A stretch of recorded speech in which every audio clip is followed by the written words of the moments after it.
Labdieniņa, sveiki!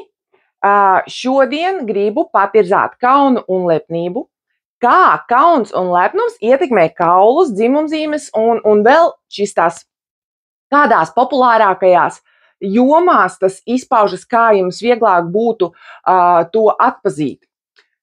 Varbūt, ka jūs sākat saprast, ka vieni un tie paši notikumi neatkārtojas vienkārši tāpat.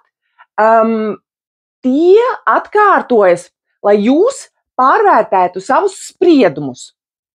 Pārvērtiet kaut vai 1000 reižu, kamēr sapratīsiet, ka notikums ir vērtība, kas iemācījusi jums izprast kaut vai vienu dzīves aspektu.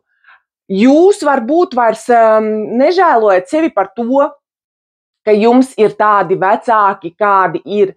Esat viņam pateicīgi, ka viņi ir šādi, jo pretējā gadījumā jūs savu problēmu nebūtu atrisinājuši. Tā, kā cilvēks attiecas pret vecākiem, viņš attiecas pret visu, tikai paralēles netiek vilktas. Tikmēr, kamēr vēlaties kaut ko iegūt vai mainīt, ir bailes, ka to nevarēs un arī nevar. Arvien biežāk sēžot ar rokām klēpī, un ja kāds jūs sāk uzmundrināt un iekustināt, tā jūs uzreiz sākat pierādīt, ka jums ir taisnība. Jūs taču neesat vainīgs, ka stāvat uz vietas, un, protams, ka ir vainīgs kāds šķērslis. Jūs taču esat debesu eņģelis, kas gribēja tikai labu, taču citi jums to neļauj darīt. Pavērojiet cilvēkus, kuru ikdienas darbība ir traucēt citu darbošanos, lai pierādītu viņiem savu nožēlojamo situāciju, un tad sapratīsiet, cik nepieciešams ir atbrīvot šo savu nespēju, atbrīvot sevi no sevis žēlošanas.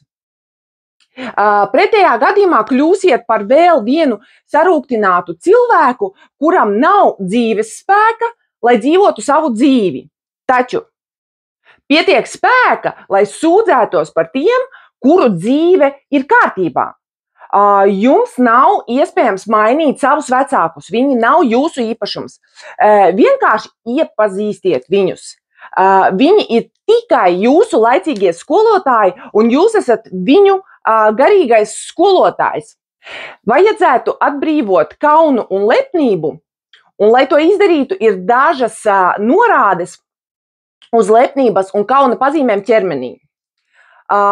Tie, kam ir baltie depigmentācijas plankumi, tie liecina, ka lepnība vairs nevar satilpt cilvēkā. Tumši depigmentācijas plankumi liecina, ka kauns vairs nevar satilpt cilvēkā. Tad ir arī sarkanas hemingiomas, kuras liecina, ka atriebība vairs nesatilps cilvēkā. Pigmenta plankumi ir kauna traipi. Iedzimta depigmentācija parasti izpaužas albīnismā, viņu piena baltajā ādā un gaišajā apmetojumā. Albīnieši necieš sauli, jo saule bez žēlstības parāda šos viņu slēptos netīrumus. Īpaši svarīgi ir zināt, ka pigmenta plankumi necieš skrāpēšanu ar nagiem, jo nagi ir pasaules redzēšanas enerģija. Jo aklāks ir cilvēks, jo biezāki ir viņa nagi, un jo vairāk viņš grib šo slikto padarīt par labu. Parādas virsmu augstāka kārpa liecina, ka cilvēkam ir skumjas par savu kaunu. Zinot ķermeņa daļu enerģētiku, var saprast, kāds kauns un skumjas nomoka konkrēto cilvēku. Par bērnu ar sarkanu dzimumzīmīti saka, ka viņš ir piedzimis ar kauna traipu. Tas nozīmē, ka vēlme atriepties jau iepriekšējās dzīves beigās ir bijusi visai liela. Šis kauns, ka atriebība palikusi nerealizēta, nozīmē, ka vide, kurā viņš iepriekšējā dzīvē dzīvojis, uzskatījusi atriebību par svētu darbu, tādu kā goda lietu. Lai saprastu šo kļūdu, bērns šajā dzīvē principiāli izvēlējies tādus pašus vecākus. Tas nozīmē, ka vecāki uzskata par pareizu, ka par noziegumu būtu jāsaņem sods. Ja vecāki atzīst savas kļūdas un sāk atbrīvot savu atriebību, tad bērnam šīs hemangiomas viena vai vairākas pamazām var izzust pilnībā. Ir bērni, kas ir raibi no dzimumzīmēm, kā putnu olas. Šie bērni baidās nonākt kaunā un dara visu, lai būtu labāki. Šādus bērnus pievelk vecāki, kas dzīvo bailēs no nokļūšanas kaunā. Un, lai izvairītos no kauna, viņi ir gudri, strādīgi, kārtīgi, čakli, vienkārši sakot, ideāli. Kad piedzimst bērns, vecāki cenšas izaudzināt viņu labāku, lai bērns nenonāktu kaunā.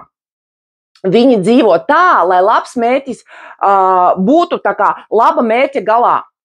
Katrs nākamais ģimenes loceklis dzīvo lielākā spriedzē, jo katram nākamajam ir jāpārspēj iepriekšējais. Ja pirmdzimtajam ir vēlme būt labākam, tad citiem ir nevēlēšanās būt sliktākiem. Tas nozīmē, ka otrs pastarītis ar īpašu pienākumu apziņu visu dara labāk, lai nenonāktu šai kaunā. Tā kā visi ģimenes locekļi tiecas pēc labuma, viņi var būt ļoti vienprātīgi. Risinot problēmas kopīgiem spēkiem un prātu, viss viņiem var izdoties, kamēr bērns kļūst pieaugušāks. Un tad var izrādīties, ka pirmajam bērnam, ja tā ir meita, kas visu dara labāk, lai būtu labāka, ir problēmas no izvairīšanās ar grūtniecību. Otrai meitai, kas visu dara labāk, lai nenonāktu kaunā, ir problēmas ar palikšanu stāvoklī. Atbrīvojot lepnību un kaunu, abām ir iespēja atrisināt savas problēmas. Varbūt esat pieredzējuši, cik viegli ievainojamas ir dzimumzīmes un cik ļoti tās spēj asiņot. Tas rāda, cik ātri kauns var kļūt par atriebību. Dzimumzīme, kas no ievainojuma ir kļuvusi tumšāka, jau pēc nākamā ievainojuma var sākt augt par vēzi. Pretējā gadījumā cilvēks savā vēlmē atriepties kļūtu par kādu nogalinātāju. Žirafes kakls, tas ir garš kakls ar nošļukušiem pleciem, un tas rāda, cik ļoti cilvēks grib būt labāks. Jo žirafei ir lepnības enerģija, un kauns ir bruņurupuča enerģija. Horizontālās bruņurupuča krunkas uz saīsināta kakla rāda, cik liels ir kauns, kas liek ievilkt galvu pašaizsardzības bruņu jeb nejūtības aizsargā. Tāpēc sievietes zemapziņā vairāk kaunas no krunkainā kakla nekā sejas. Tad mums vēl ir cilvēki mašīnas.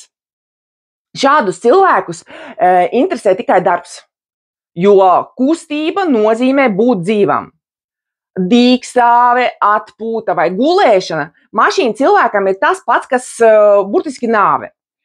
Viņš sadusmojas, ja tiek vilināts vai piespiests atpūsties. Pat ieteikums viņu var aizkaitināt. Šādi izpaužas viņa neapmierinātība, kas pārvērš nejūtību sāpēs. Kustības īpatnības izpaužas locītavās. Kauns izpaužas izžūšanā. Noteiktu locītavu gļotādu izžūšana nozīmē, ka cilvēkam ir kauns melot, ka viņam kaut kas nepadodas, taču godīgs viņš arī nevar būt.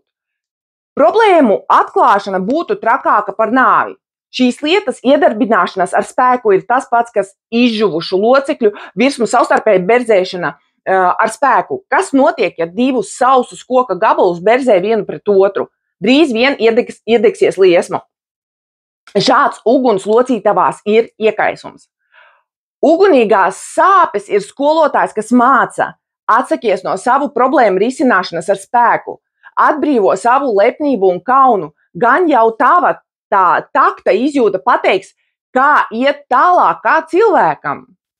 Cilvēks sastāv no primitīvās un inteliģentās puses. Primitīvais cilvēks ir kā mehāniska mašīna, kas strādā tikmēr, kamēr tās kustīgās detaļas ir nodilušas, pat bez iekaisuma. Ja par viņu rūpējas, tad viņš iztur ilgāk, taču viņš pats par sevi nerūpējas. Un ja šāds cilvēks ir sasamis, tad viņš pieprasa, lai citi padarītu viņu veselu, jo viņš taču ir patstāvīgi visu darījis tikai citu labā. Izdilušas locītavas, kas tiek aizvietotas ar mākslīgajām, ir pazīme primitīvā cilvēka kļūšanai par mašīnu. Tas, kurš baidās no savu vecāku savstarpējās skriešanas pretējos virzienos, jeb saskriešanās, kas tiek darīta kopīga mērķa vārdā, cenšas rīkoties pretēji vecākiem. Rezultāts ir atkārtot pretējā rīcība un attiecīgās locītavas sadursme jeb stīvums. Visbiežāk tas notiek ar gurnu locītavām, jo šī saslimšana izpauž skriešanas dēļ, savu kustības vajadzību upurēšanu citu skriešanai pretējos virzienos. Inteliģents cilvēks mūsos deldē smadzenes, lai izdomātu, kā iespējami ātri padarīt dzīvi vēl labāku. Un no šīm domām, kas visu laiku tiek apsmadziņotas, tiek smadzenēs iebrauktas sliedes. Rezultāts ir Alzheimera slimība, kas iznīcina spēju domāt. Nodilušas smadzenes ir pazīme tam, ka inteliģents cilvēks kļūst par mašīnu, bet tās nav iespējams aizvietot ar mākslīgām smadzenēm. Toties ir cerība, ka bojā gājušo smadzeņu audus būs iespējams ataudzēt. No apziņas, ka smadzeņu audi ir atjaunojami, inteliģentā mašīna sāk vēl vairāk noslogot savas smadzenes. Nesaprotot, ka bojā gājušo smadzeņu šūnu aizvietošana, piemēram, ar audu kultūru, kas ņemtas no embrija, ir tas pats, kas dzīves pieredzes bagāta cilvēka smadzeņu daļēja aizvietošana ar augļa smadzenēm. Kā vecs cilvēks tiks galā ar augļa smadzenēm? Jā? Par to savu smadzeņu iznīcinātāju sākumā nedomā. Labam cilvēkam ir tiesības pieprasīt, lai par to domā zinātnieki. Mašīnai nevajag taču cilvēkam, kurš kļuvis par darba dzīvnieku, grib ēst un atpūsties. Jo vairāk viņš strādā, jo vairāk grib ēst un atpūsties. Diemžēl diennaktī ir 24 stundas, un pagarinot darba dienu uz miega rēķina, cilvēks sāk ēst trakāk un vairāk. Šī ēšana kļūst par rīšanu un kaitē vielmaiņai. Nākamreiz darba diena tiek pagarināta uz ģimenes un bērnu rēķina. Dzīvesbiedram būs pašam jāzina, ko darīt, un bērniem pavēles var izdalīt rakstiski vai nodot pa telefonu. Maigums un mīļums, no kura trūkuma cilvēki cieš ar vien vairāk, vairs netiek dalīt citiem, jo nav nekā ko dalīt.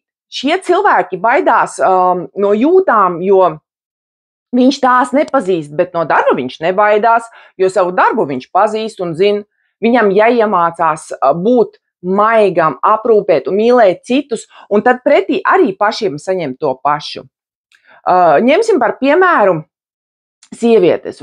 Sievietes apziņā, ka nepietiek spēka tikt galā ar vīrieti un cerībā, ka labam cilvēkam neviens sliktu nedarīs, sievietes cenšas būt labas. Šīs mērķtiecīgās darbības rezultāts ir vīriešu dzimuma pastāvīga vardarbība pret sievietēm. Lai pierādītu, ka viņa ir labāka nekā viņa ir, laba sieviete laulības sākumā uzņemās visus mājas darbus. Vienlaikus pārodoties kopā ar savu vīru no darba, viņa izspiež vīru no virtuves, jo viņa taču pati ar visu tiek galā. Ja viņi ir lieli darba vergi, tad viņiem būs vairāk nauda, lai iegādātos sadzīves tehniku, kuras apkopēji būtu jābūt vīra uzdevumiem. Taču laba sieva atgrūž vīru, jo pogu piespiest viņa taču pati prot. Jo lielāka ir sievietes lepnība par savu spēku un tehniskajām iemaņām, jo vairāk viņas vīrs kļūst par dīvāna dekoru televizora priekšā. Ja? Šādi laba sieviete izstumj vīrieti no vīriešu lomas.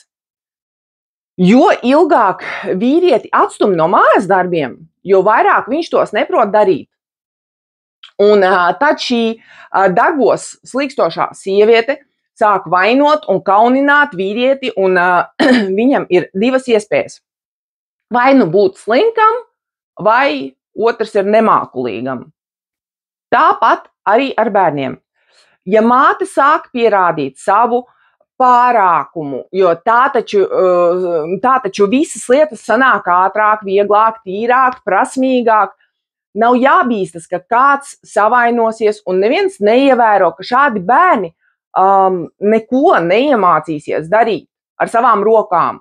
Ja arī mēģina, tad izrādās, ka viņš ir neveikls, viņa kauns nomēdē jebkuru vēlmi turpināt, mēģināt. Sieviete, kura prot būt sieviete, ir pateicīga, ka ģimene ir viņai blakus. Viņa neatgrūž vīru vai bērnus, pat ja kopīgai darbībai ir nepieciešams laiks. Sievietei ir jāatbrīvo savus lepnums un kauns. Īpaši rūpīgi atbrīvot savu vēlmi būt visgudrākajai un apziņu, ka kādā jomā tu esi visgudrākā. Nav svarīgi ģimenē, draugu lokā vai sabiedrībā. Šodien mēs varam būt vislabākie savā lielajā vai mazajā pasaulē, taču rītdien var būt pretēji. Ir situācijas, par kurām varētu teikt, ka ir pavisam traki. Galvā viss sajucis, dvēselē izmisums, ķermenis ir uz sabrukšanas robežas. Citi saka, ka bailes no nāves ir tik lielas, ka gudrāk ir pašam sev padarīt galu. Kāpēc cilvēki arvien vairāk nonāk šādās situācijās? Tāpēc, ka cilvēce vairs nezina, ko tā grib. Lielas vēlmes pārtop noraidījumā un vienaldzībā pret visu. Alkatība grib arvien ātrāk, arvien labāk un arvien vairāk, nevaicājot sev, vai tas ir vajadzīgs. Tos, kas vēlas būt gandrīz dievi, ir arvien vairāk. Tam, kurš grib perfektumu, neviena lieta nav pietiekami laba. Kauns par savu neapmierinātību var padarīt šo neapmierinātību tik nēsošu, ka cilvēks gan sev, gan citiem šķiet absolūti tolerants. Visa viņa slēptā neapmierinātība koncentrējas apetītēm, jo fiziskajā ķermenī atspoguļotais domāšanas veids ir spiests liecināt par to, ka līdz perfektā iegūšanai trūks daudz. Lai padarītu sevi perfektu, ir jāiegūst trūkstošais. Šādi arī roda šī vēlme likt uz zoba kaut ko labu. Un kad tas ir izdarīts, tad liekas, ka tomēr tas nebija tas, kas vajadzīgs. Šādi vēders var būt pilns līdz pārsprāgšanai, taču šis izsaukums pēc perfektā neļauj pat gulēt. Materiālajā līmenī taču nav perfektuma. Ja cilvēkā mīt traģiskā apziņa, ka mērķa sasniegšanai vienalga nepietiks spēka, tad ēšana var būt tik liels spēka patērētājs, ka cilvēks pēc ēšanas jūtas pilnībā izlietots. Ja? Un šais enerģijas taupības nolūkos viņš aizvien mazāk kustina savu ķermeni. Tālab šīs kalorijas krājas kilogramos. Un kauns dot slikto, šo neperfekto, ja, nomērdē visu to vielu kustīgumu, kas atbild šī cilvēka izpratnē par perfektumu, un šādi šī cilvēka ķermenī arvien vairāk uzkrāja šis neperfektais, jeb fiziskie mēsli. Šādi mēsli ir materiālā substance muskuļu saspringumam, galvas sāpēm, aptaukošanās, kā arī citām slimībām. Pastāvīga pašaizsardzība un gatavība aizsargāt savu rīcību uzkrāja uz vēdera šo tauku polsteri. Skumjas par to padara dzīvi grūtāku un rada sapāmpumu, kas liecina, ka viņā ir skumja, jo patstāvīgi ir vainīgs. Un, lai mazinātu šo vainas apziņu, cilvēks grib palīdzēt citiem, taču viņa bailes neļauj. Mājas miera vārdā sev uzstādītie aizliegumi rada cukura līmeņa krišanos, asinīs un bada sajūtu. Ko liek mutē, tas iet lejā un tūlīt parādās uz ķermeņa, kļūstot visiem redzams. Slēgts aplis taču aiz tā visa slēpjas arī skopulības problēma. Vēlme pastāvīgi kaut ko ēst liecina arī par to, ka cilvēkam trūkst normālai vielmaiņai nepieciešamie vitamīni. Jārunā arī par to, ka sievietei ir jāsāk izdzīvot sevi. Katram cilvēkam vajag izteikt savu viedokli, arī tad, ja otrs klusē kā siena. Informācija agrāk vai vēlāk nonāks līdz klausītāja smadzenēm. Tas, kurš grib izpatikt pretējai pusē ar savu pilnīgo pašuzupurēšanos, visa atļaušanu, padara otru pusi par savu upuri. Ja otrs grib patikt, viņš kļūst par upuri. Šādi sevi upurējošas sievietes kļūst par vīriešu upuriem, kas atstāja visus lēmumus sievietes ziņā, jo viņiem nekas nav vajadzīgs. Taču dzīve rāda, ka nekas, ko sieviete dara, viņiem nav paprātam.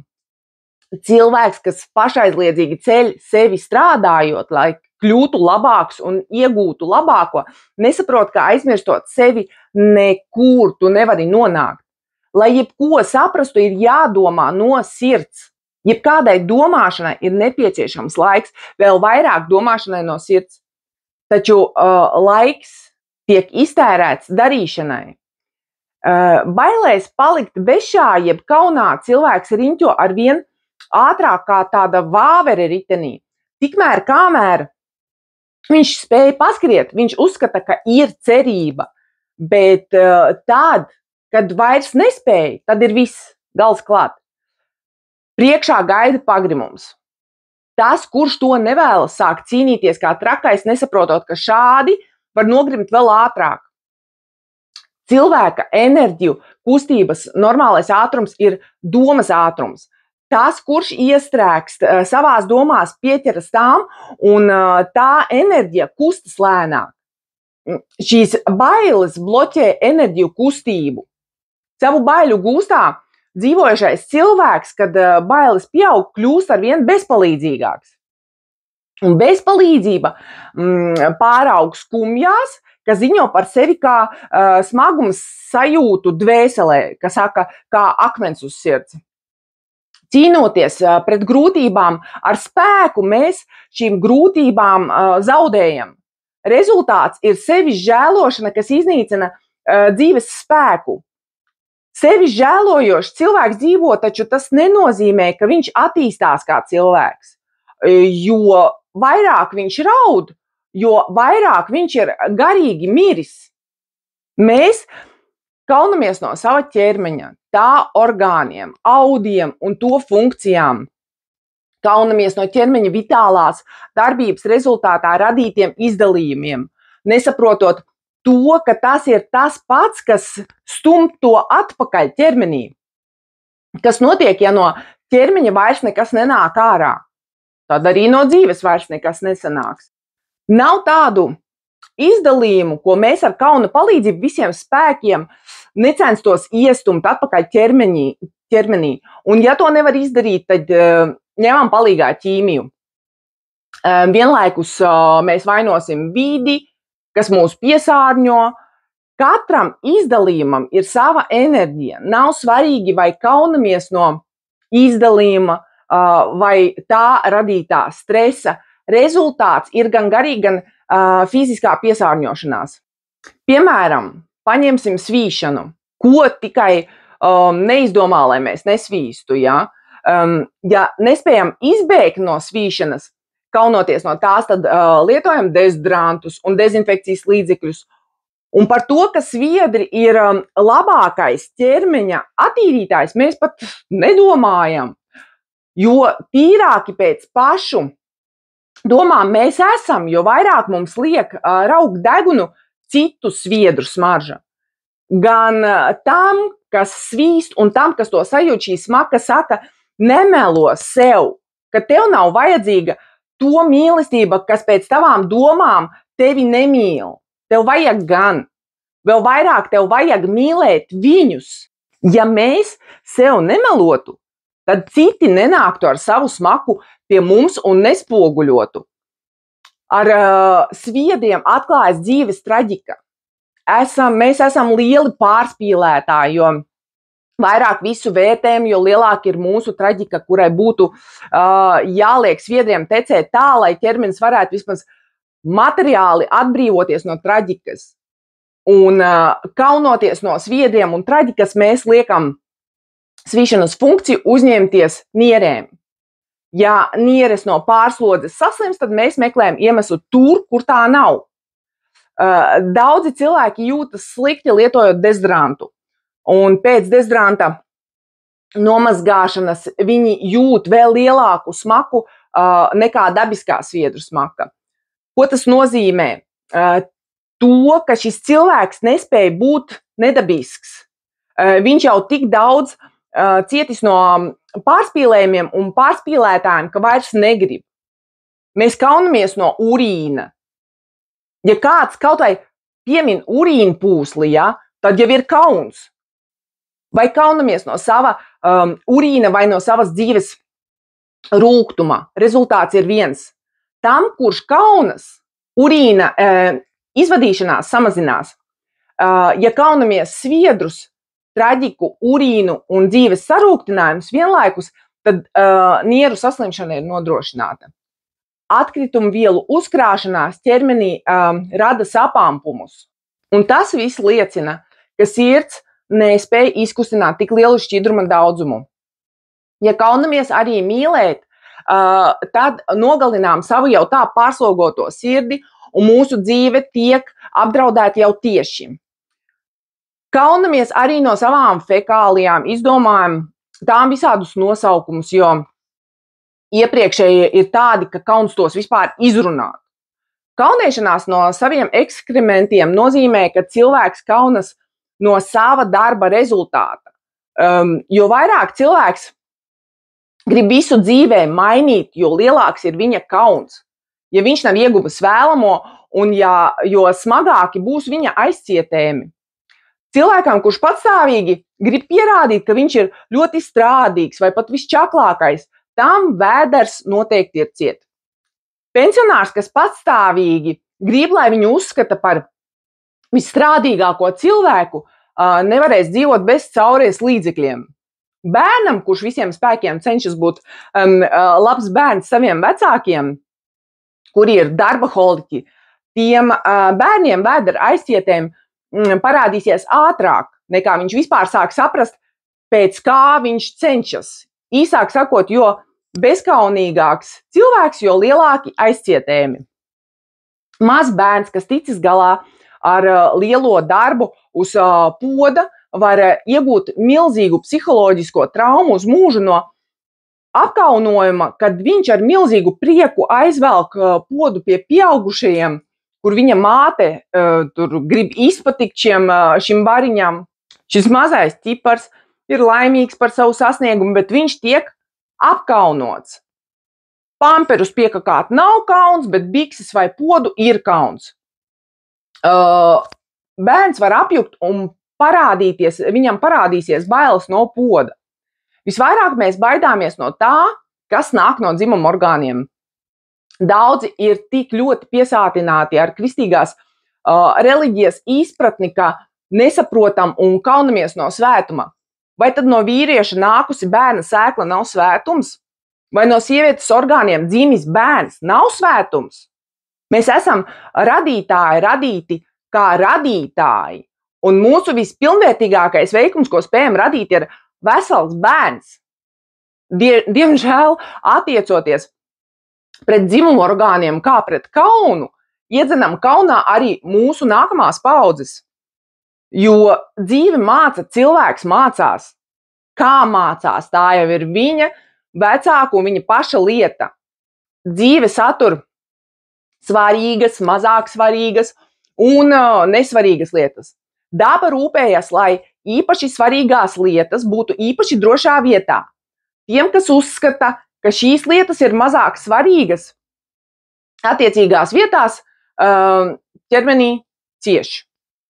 Tiem, kuri savas svarīgās lietas uzskata par pārāk svarīgām, tiem rodas garīgās ciešanas. Materiālā līmeņa īpaši svarīgās lietas, jeb materiālo līmeni attīstošas lietas atrodas iegurņa joslā. Turklāt dvēseliskā līmeņa īpaši svarīgās lietas atrodas krūškurvī un garīgā līmeņa īpaši svarīgās lietas atrodas galvaskausā. Kas ir cilvēka īpaši svarīgās lietas, kuru nedarīšana ir īpaši liels kauns? Ja cilvēks dzīvo pēc citu vēlmēm un pieņem citu vērtējumus, tad viņš padara citu svarīgās lietas, kas varbūt nav nemaz tik svarīgas, jeb upurē savas vajadzības citu vēlmēm. Savu materiālo vajadzību upurēšana citu kaprīžu dēļ rada īpaši smagas iegurņa rajona slimības. Inteliģentumā cienošs cilvēks, kurš baidās no situācijām, kurās jārīkojas citu cilvēku klātbūtnē vai viņu uzmanības centrā, līdz ar katru piespiedu situāciju arvien vairāk sāk iekšēji trīcēt jau no domas vien, ka viņam jāuzstājas. Viņš krīt panikā, dzīves spēks viņu tā kā pamet, urīna izdalīšanās palielinās, vēders kļūst šķidrs. Viņu pārņem šī trauksmes sajūta, kas citiem nedod mieru pat miegā. Un ja arī tad viņš ir spiests būt lepns un reprezentabls, tad viņš arī saslims arī fiziski. Tā atkal tā būtu viela pārdomām, kas jums noder, varbūt kaut kas nē. Tā kā prieks, ka jūs noklausījāties līdz galam un tiekamies nākamajā video.